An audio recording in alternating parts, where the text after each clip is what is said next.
sau tất cả mình lại chung lối đi.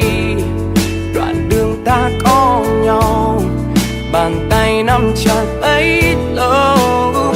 Sau tất cả mình cùng nhau sẽ chia, buồn phiền không thể khiến đôi tim nhàn nhòa, và ta lại gần nhau.